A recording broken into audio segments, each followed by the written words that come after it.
मैं हूं प्रवीण शर्मा और हम कंटिन्यू कर रहे थे cold war era polity chapter 1।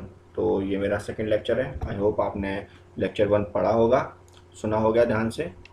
तो और नहीं सुना हो तो मैं इसकी लिंक इस वीडियो के डिस्क्रिप्शन में दे दूंगा, तो प्लीज़ आप उसको वहाँ जाके ज़रूर सुने। सो तभी ये समझ में आएगा। So let's start. Development of cold war के बारे में पढ़ा था कि ये कोल्ड वॉर डेवलप हो रहा था, तो इसमें कई कारण थे। तो एक इम्पॉर्टेंट कारण जैसे कि क्यूबन मिसाइल क्राइसिस के बारे में, तो वो एक इम्पॉर्टेंट इवेंट थी। उसी तरीके से ब्लॉकिंग बर्लिन इन 1948 ये भी घटना हुई जो कि कोल्ड वॉर को बढ़ावा दे देती है और दोनों के बीच में यूएसएसआर और दोनों यूएसए के बीच में ऑपोजिशन बढ़ा देती है, इंटेंशंस बढ़ा देती है और डोमिनेंस का खर्चा बढ़ाना शुरू कर देती है। क्योंकि अब देख रहा है कि वो यूएसएसआर में मजबूत हो रहा है, तो हम अपने मिलिट्री पर खर्चा करें, हम अपने गन्स पे बनाएं, हम अपने पावर पे बनाएं। तो ये सब होने लगा। तो दुनिया में हथियारों का जो उत्पादन था वो बहुत तेजी से बढ़ने लगा। तो आइए छोटा सा समझते हैं कि ये बर्लिन कंट्रोवर्सी क्या है। तो देखिए, आपको ये मैप दिखाई दे रहा होगा कि जर्मनी, जिसको हमने ये जो अलाइड पावर्स थी जो ये मानती थी कि Germany was the responsible for second world war. तो सेकेंड वर्ल्ड वॉर का सबसे ज़्यादा इसी ने नुकसान किया, तो इसीलिए अपनी नुकसान की क्षति करने के लिए जर्मनी को 4 भागों में बांट दिया। ये जो ईस्टर्न हिस्सा था ये वो गया सोवियत के पास, ये ब्रिटिश के पास गया, एक हिस्सा फ्रेंच के पास और एक अमेरिका के पास। तो पूरी की पूरी जर्मनी आपस में बट गई। और एक और बात थी दोस्तों कि ये जो बर्लिन की कैपिटल है वो सोवियत को मिली हुई जर्मनी के पार्ट का इनक्लेव थी और वो बर्लिन भी 4 भागों में बटी, चारों आपस में। लेकिन अगर आप ये ब्रिटिशर्स फ्रेंच अगर जाएंगे तो ये सोवियत को मिली ज़मीन इसी से तो होते हुए जाएंगे यहाँ पर रहने के लिए।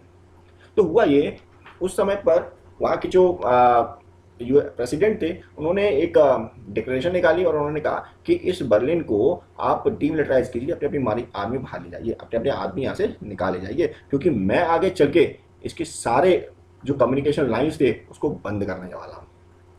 जैसी धमकी दी, लेकिन अमेरिका इस बात से सहमत नहीं हुआ और वो कंटिन्यू करता रहा। जब लाइन ब्लॉकेज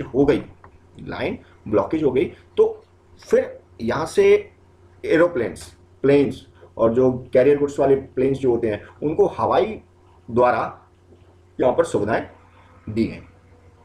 तो यूएसएसआर रशिया के प्रेसिडेंट को लगा ये कब तक ऐसा कंटिन्यू करेंगे, लेकिन 15 महीने बाद इस डिमांड को उसने रोल बैक कर दिया।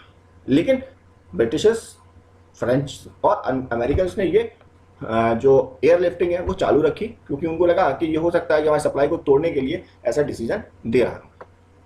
तो ये बर्लिन क्राइसिस थी और ये बर्लिन के आसपास दीवार खड़ी करने की कोशिश कर रहे थे और ये बोला कि अगर आपको बर्लिन आना है तो विदाउट ईस्ट जर्मनी की परमिशन से आप नहीं आएंगे। तो ये सब मुद्दा आपका बर्लिन क्राइसिस था, जो कि एक युद्ध जैसी स्थिति में तो बदल रहा था लेकिन युद्ध नहीं हुआ। तो ये कोल्ड वॉर का एक इवेंट था। तो ये बर्लिन ब्लॉकेट, ये आपका बर्लिन शहर, ये पूरा जर्मनी शहर, जर्मनी को इस तरीके से बांट दिया, ईस्ट जर्मनी, वेस्ट जर्मनी, और ये आपका नीचे अमेरिकन जोन, फ्रेंच जोन, और ये आपका ब्रिटिश जोन, और ये आपकी बर्लिन, और बर्लिन को भी इस तरीके से ईस्ट बर्लिन और वेस्ट बर्लिन से बांट दिया। और ये देखिए, ये आपको यहाँ पर एक दीवार बनेगी, ईस्ट बर्लिन और वेस्ट बर्लिन की दीवार जिसको हम बोलते हैं। ये 48 मील की दीवार है, बर्लिन की दीवार कही जाती है। तो ये बनेगी। तो इस सिचुएशन में ये देखिए, ये आपके हवाई जहाज से ड्रॉपिंग की जा रही है, एयर लिफ्टिंग की जा रही है, यहाँ से लोगों को निकाला जा रहा है और जो यहाँ रह रहे हैं वहाँ उनको खाना प्रोवाइड कराया जा रहा है। तो ये सिचुएशन आ गई थी। तो देखिए, एक कार्टून में दिखाया गया कि ये बर्लिन को ट्रेन आ रही है, उसको वहीं रोक दिया रूस के वालों ने, रशियन फोर्सेस ने। तो ये सप्लाईज आई है तो लोग किस तरीके से इंतज़ार कर रहे हैं। तो ये स्थिति हो गई थी और इसने एक कोल्ड वॉर की तरफ एक मूवमेंट कर दिया था इस सिचुएशन में।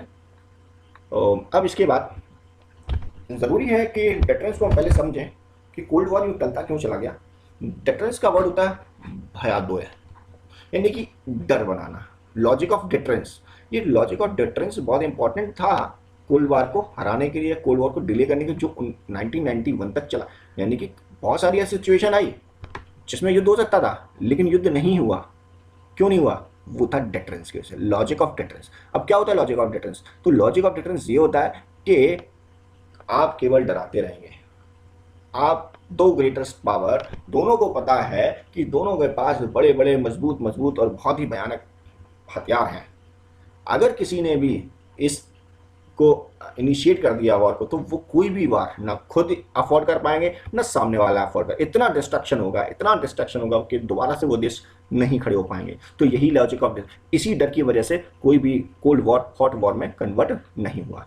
तो ये लॉजिक ऑफ डिटरेंस बहुत इंपॉर्टेंट है। ऐसी यही एक लॉजिक ऑफ डिफरेंस पाकिस्तान पे भी अप्लाई करता है कि हमारे ऊपर हम वो कितना भी आतंकवादी फेंकते रहते तो उसके प्राइम मिनिस्टर बोलते हैं कि हमारे पास वो पटाखे चलाने के लिए नहीं है, हमारे पास वो एटम बम है। तो वो डराता है, उसको पता है कि भारत पर हम एक तरीके से के डराना चाहें तो हम न्यूक्लियर अटैक से डरा सकते हैं, क्योंकि वो भी इसका नुकसान नहीं झेल पाएगा, डिस्ट्रक्शन को नहीं झेल पाएगा, वो नहीं झेल पाएगा। बोले कि हम तो मरेंगे सर, तुमको भी ले डूबेंगे। तो ये है कि इंडिया अगर करता है तो इंडिया, पाकिस्तान को नुकसान होगा ही होगा, लेकिन इंडिया का भी काफ़ी नुकसान हो जाएगा। तो ये डिटरेंस है। तो आगे बढ़ते हैं। तो आप थ्रेट से किसी भी एक पार्टी को कन्विंस कर सकते हैं कुछ और करने के लिए, कुछ और काम करने के लिए, तो ये डरा के काम कराने के लिए। ठीक है दोस्तों, तो ये डिटरेंस था। अब डिटरेंस हुआ, इतना जर्मन ब्लॉकेड हुआ, अब पूरे वर्ल्ड में दो ब्लॉक्स का इमरजेंस होता है, एक यूएस के सपोर्ट में आने वाले, एक यूएसएसआर के सपोर्ट में आने वाले, यानी कि रशिया के सपोर्ट में आने वाले। तो ये दो स्पीयर्स बन गए पूरे वर्ल्ड के। तो जो छोटी कंट्री थी वो किस स्पेयर में जाएंगे जहां उसको सहूलियत मिल रही थी। तो दोनों ने अपने अपने प्लान्स बनाए थे इस चीज़ के लिए।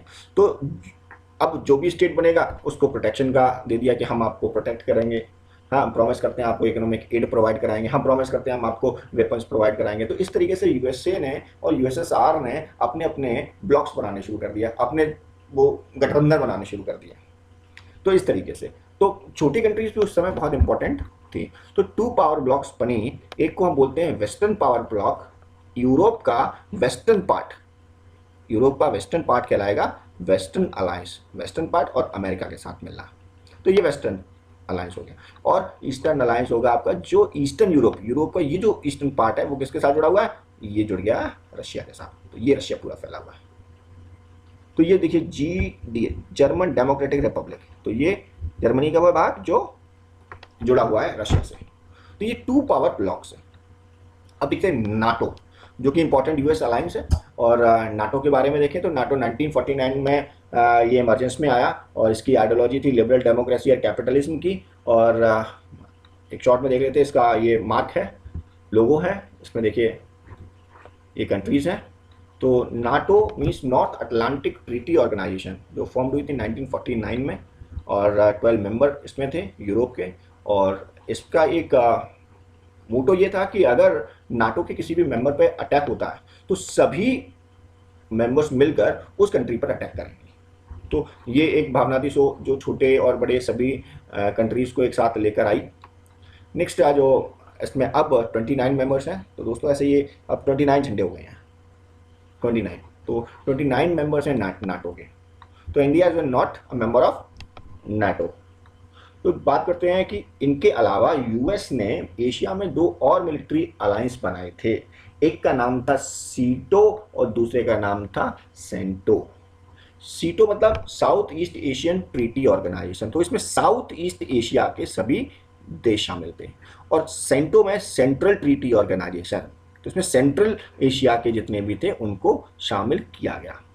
तो ये हैं आपके ड्वाइट आइजनहावर जो उस समय पर थे और इन्होंने इंपॉर्टेंट रोल निभाया सीटो के बैकग्राउंड बनाने के लिए। तो इनका एक मनीला में पैक्ट हुआ, उस पैक्ट की वजह से ही सीटो आया, क्योंकि सीटो का इनिशियल अनाउंसमेंट हुआ था 19 फेब 1954 को, और ये पैक्ट साइन हुआ सितंबर 1954। एग्जाम में आपको आए कि सीटो का, तो आप सीटो का ये लिखेंगे मनीला पैक्ट, क्योंकि ये पैक्ट जब साइन हुआ तो ये कन्फर्म हो गया। तो इसी का ओरिजिनेशन ये लिखते हैं और बाकी ये डेट लिखते हैं। तो सीटो में देखते हैं कौन कौन आते हैं। तो सीटो में आ जाएंगे आपके Australia, New Zealand, Pakistan, Philippines, Thailand and France.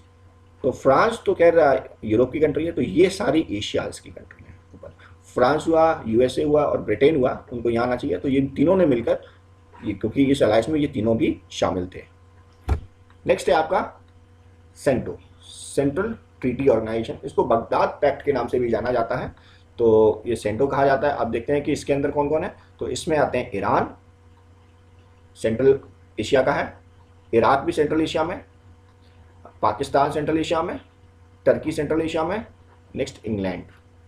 तो इंग्लैंड ने ही ये बनाया था। तो ये यूएस का इंपॉर्टेंट है, कहते हैं कि यूएस और इंग्लैंड भाई भाई, तो बाप बेटा, अमेरिका बाप तो इंग्लैंड भाई।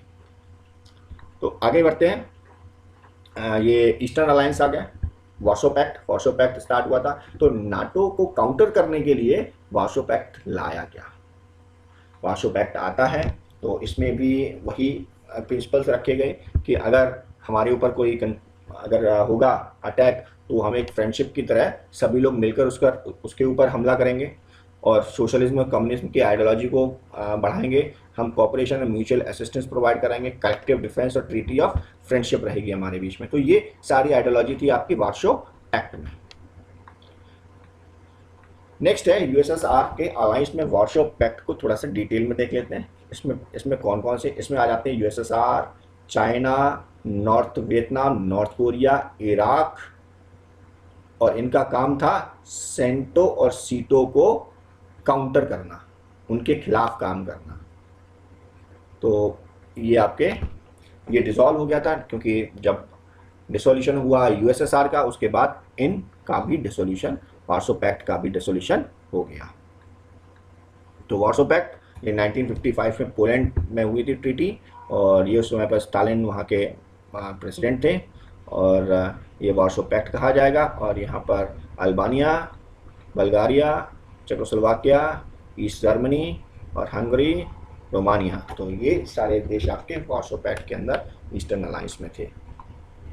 तो ये एक मैप में आप देख सकते हैं, ये आपका जो रेड है वो आपका यूएसएसआर अलायंस है, और ये तो थोड़ा सा डार्क कलर है जो वेस्टर्न ब्लॉक कहलाएगा, और बाकी जो वाइट ब्लॉक वाले हैं जिसमें इंडिया आ रहा है, अफगानिस्तान आ रहा है, इजिप्ट आ रहा है, तो ये सब आपके न्यूट्रल कंट्रीज हैं, ये किसी भी अलायंस में नहीं है। तो ये है यहाँ का, ये क्यूबा के बारे में हमने बताया था, क्यूबा यहाँ स्थित है। तो ये भी आपका यूएसएसआर का अलायंस रहा, कम्युनिस्ट रूल है। अब देखते हैं क्रैक अमंग्स अलायंस। धीरे धीरे जितने भी अलायंस बने, अलायंस में क्रैक बनने पड़े। एक तो यूएसएसआर और चाइना का जिसका बहुत क्लोज रिलेशन रहा, उन दोनों में क्रैक्स पड़ गए। एक छोटा सा मुद्दा था भूमि का मुद्दा, लैंड का, तो लैंड डिस्प्यूट्स में उनके बीच में छोटा सा युद्ध भी हुआ, तो क्रैक बन गए। और दूसरा है कि जो अलायंस के टूटने का कारण ये था कि नेशनल नॉन अलाइंड मूवमेंट का आना, जो डेवलपमेंट हुआ नॉन अलाइंड मूवमेंट, तो उसकी वजह से बहुत सारे देश नॉन अलाइंड मूवमेंट का हिस्सा बन गए। वो किसी भी ब्लॉक में जाना नहीं चाह रहे थे, वो इसमें आ गए, तो उसकी वजह से बहुत सारे अलायंस टूटने लगे। तो कैसे ये जो अलायंस बने थे उसमें छोटी कंट्रीज कैसे हेल्प करती थी, सिंपली हेल्प करेगी। वो कैसे करेगी भाई, मिलिट्री पावर तो दे नहीं सकती, हाँ थोड़ा सा वेपन दे सकती है, हाँ आपको ज़मीन दे सकती है आपको बेस बनाने के लिए। हाँ, अमेरिका और फ्रांस और ब्रिटेन, ऐसा बहुत सारे देशों के पास ऐसे गठबंधन करके और उनकी जगह पर अपना बेस बनाए हुए हैं, तो मिलिट्री बेस बनाया हुआ है गिरने के लिए। तो उनको जो है फ़ायदा किससे होगा कि उनको बहुत सारी रिसोर्सेज मिल जाती हैं, ऑयल और मिनरल्स मिल जाती हैं। स्पाइस, जो आप किसी पे अटैक करना है तो जासूसी तो मिलनी पड़ेगी ना, जासूसी मिलेगी तभी तो कोई वेपन्स को लॉन्च किया जा सकता है, तो स्पाइस की लोकेशन मिल जाती है। तो ये इकोनॉमिक्स और मिलिट्री सपोर्ट दोनों मिल जाते हैं। तो ये आपका इस तरीके से स्मॉल कंट्री हेल्प करती थी।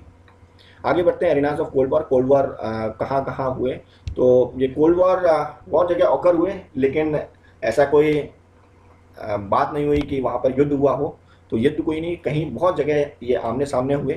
तो जैसे कि हमने बताया था कि जर्मनी का जो सिचुएशन थी, बर्लिन ब्लॉकेड, वहाँ पर आमने सामने हो गए।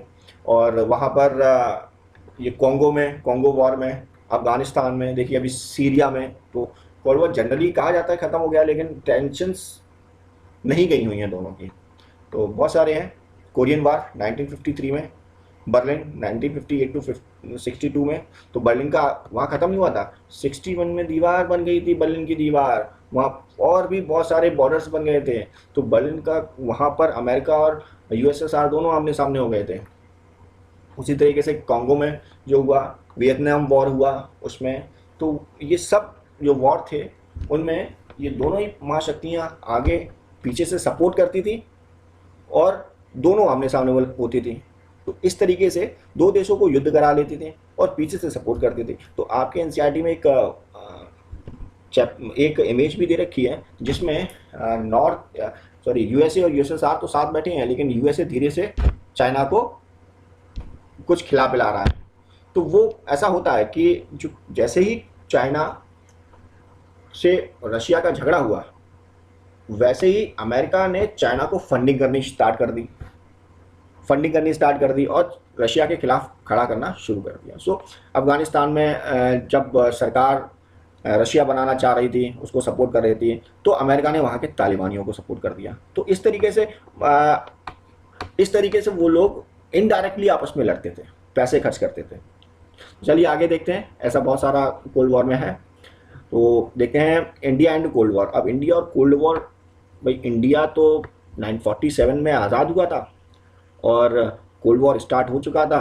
भाई सबके सब किसी ना किसी अलाइज में शामिल हो रहे थे। पाकिस्तान ने पकड़ लिया था यूएसए का अलाइज, लेकिन इंडिया ने नहीं पकड़ा, क्योंकि इंडिया के साथ और भी जो न्यूली इंडिपेंडेंट स्टेट्स थे, उन्होंने का ये मानना था कि हम अपने डेवलपमेंट को इस तरीके से रोक नहीं सकते दोबारा से किसी जंग में शामिल होकर, या किसी भी एक देश से दोस्ती कर एक गुट में शामिल होकर, कि हमें तो सबका भी साथ चाहिए। तो उस तरीके से उन्होंने NAM यानी कि नॉन अलाइंड मूवमेंट बनाया। तो नॉन अलाइंड मूवमेंट की वजह से वहाँ पर कोल्ड वॉर के अंदर इंडिया ने बहुत इंपॉर्टेंट रोल निभाया। कोरिया वार था, नॉर्थ कोरिया और साउथ कोरिया में जो वॉर चल रहा था दोनों के बीच में, उसमें जवाहरलाल नेहरू ने बहुत अच्छा रोल निभाया। उसी तरीके से कॉन्गो क्राइसिस हुई थी, तो वहाँ पर भी UN सेक्रेटरी जनरल ने बहुत मीडिएटिंग रोल अपनाया और उस क्राइसिस को ख़त्म कराया। तो they played very important role in cold war. तो नेम क्या है? NAM, non aligned movement. ये वही संगठन है जो ये कहता है कि हम किसी भी संगठन या किसी भी अलायंस का हिस्सा नहीं बनेंगे, हम तो अलग रहेंगे। इसका मतलब ये नहीं कि आइसोलेशन हो जाना, अलग नहीं हो जाना, वार को और युद्ध की स्थितियों को रोकना, मीडिएटिंग करना। तो ऐसा उन्होंने अपना किया था, जो आगे चल के पढ़ेंगे। चलिए देखते हैं आगे क्या क्या सिग्निफिकेंट चेंजेस आए वर्ल्ड हिस्ट्री में। तो आर्म रेसेस थे वो बढ़ने लगे, दोनों पावर ब्लॉक्स हैं, दोनों अपने अपने हथियार बढ़ाने लगे, जंगी हथियार कितने पावरफुल, तरह तरीके के। अब एक और नई चिंता आ गई कि भाई हमें अपने विश्व को भी जब बचाना है। अब विश्व भी बचाना है तो क्या करना चाहिए? तो धीरे धीरे बात आती है विश्व में इम्पोर्टेंट कि पहली क्या है कि आर्म्स का कंट्रोल करें। अगर इस तरीके से हथियार बनेंगे और बहुत ही विनाशक हथियार बने लगेंगे, तो उससे पूरा का पूरा संसार खत्म हो जाएगा किसी ना किसी दिन। तो बहुत सारे न्यूक्लियर और नॉन न्यूक्लियर वेपन्स पर कुछ तरीके से प्रतिबंध लगाए गए। तो क्या क्या सिग्निफिकेंट चेंजेस आए वो देखते हैं। देखिए चेंजेस ये आते हैं, फिर अपनी अपनी मिसाइल्स को वो डैमेज करते हैं, ख़त्म करते हैं।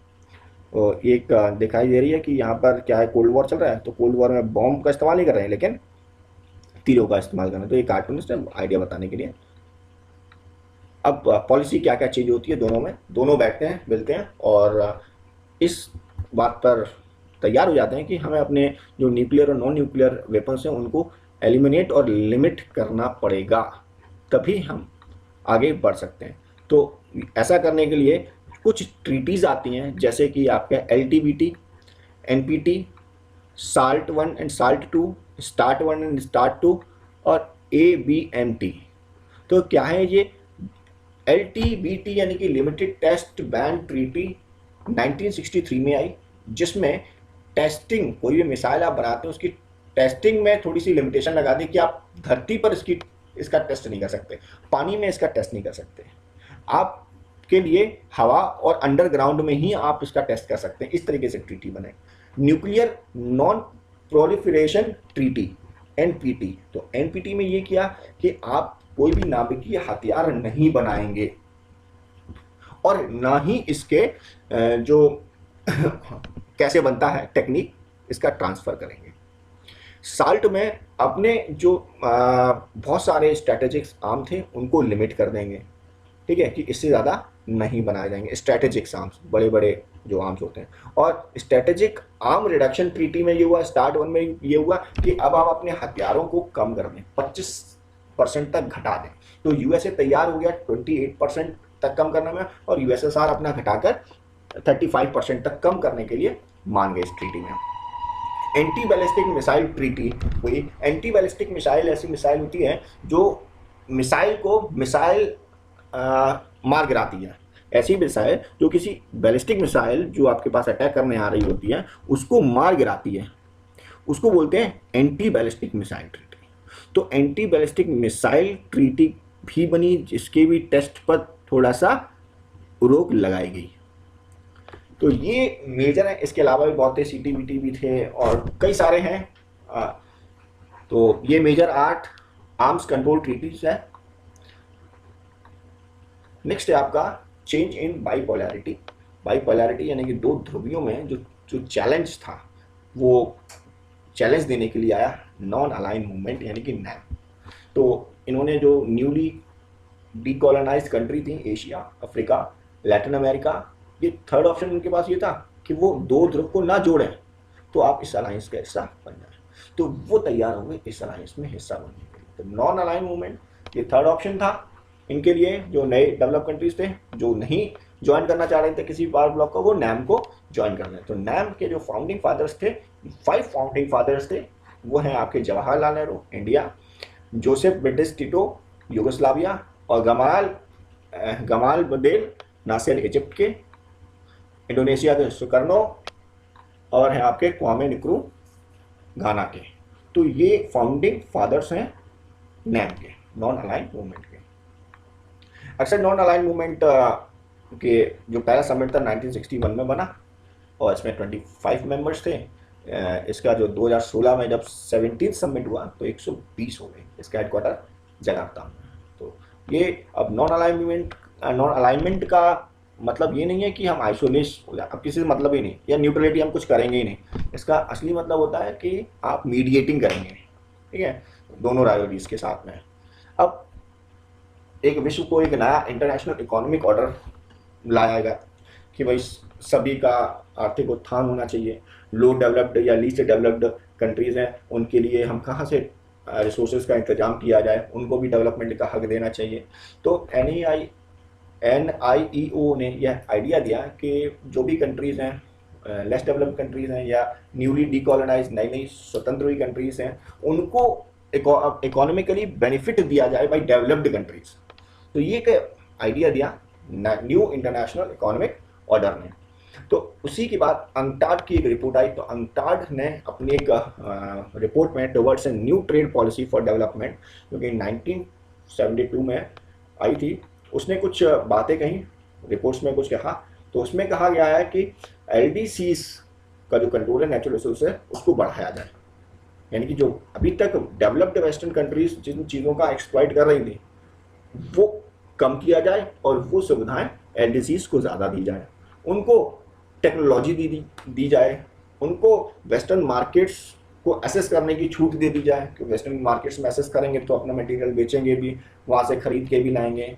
तो उन्होंने कहा कि अपने टेक्नोलॉजी जो आप टेक्नोलॉजी बहुत महंगी देते हैं उन लेस डेवलप्ड कंट्रीज़ को, वो कम कर दें, सस्ते में दें।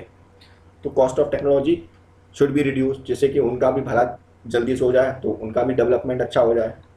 उसके बाद है कि provide LDCs with a greater role in international economic institutions, जैसे कि आपका IMF है, वर्ल्ड बैंक है, ये सारे इंटरनेशनल इकोनॉमिक इंस्टीट्यूशंस हैं। इनमें जो लोअर डेवलप कंट्रीज़ हैं या लीस्ट डेवलपिंग कंट्रीज़ हैं, उनका पार्टिसिपेशन ज़्यादा होना चाहिए, उनका रोल बढ़ाया जाना चाहिए। अब जब रोल बढ़ेगा, उनके SDRs बढ़ेंगे, तो उनको लोन भी ज़्यादा मिलेगा। अभी तक क्या है कि IMF हुआ और वर्ल्ड बैंक हुआ, तो इन सब पे अमेरिका का शेयर सबसे ज़्यादा, तो अमेरिका की फंडिंग सबसे ज़्यादा, तो अमेरिका का रोल सबसे ज़्यादा हो जाता है।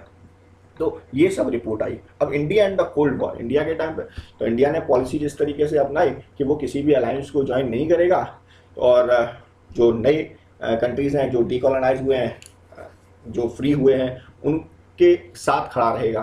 तो ऐसा उनका मानना था। लेकिन कुछ जो लोग थे वो ये मानते थे कि इंडिया का स्टैंड क्लियर नहीं है, कि इंडिया हमसे कहता है कि हम किसी भी गुट में शामिल नहीं होंगे, लेकिन उन्होंने 1971 में एक फ्रेंडशिप ट्रीटी साइन की थी विद USSR। उसमें ये भी था कि अगर कोई इंडिया पर अटैक करेगा तो USSR उस पर अटैक करेगा। तो ये आपने गुट चुन लिया किसका, USSR का। यानी कि आप ईस्टर्न अलायंस के हिस्सा हो गए। तो आपने जो नॉन अलाइनमेंट की पॉलिसी थी वो आपकी गलत रही। तो ऐसे बहुत लोगों का क्रिटिसिज्म आया है। तो ठीक है, वो हमारी इंडिया की फॉरेन पॉलिसी है, दैट्स इट। तो ये लिखा हुआ है कि उस 71 में 20 साल के लिए हुआ था, और जब भी बांग्लादेश का क्राइसिस हुआ था, तो it is said that the NAM has lost its relevance after disintegration of USSR and end of Cold War in 1991.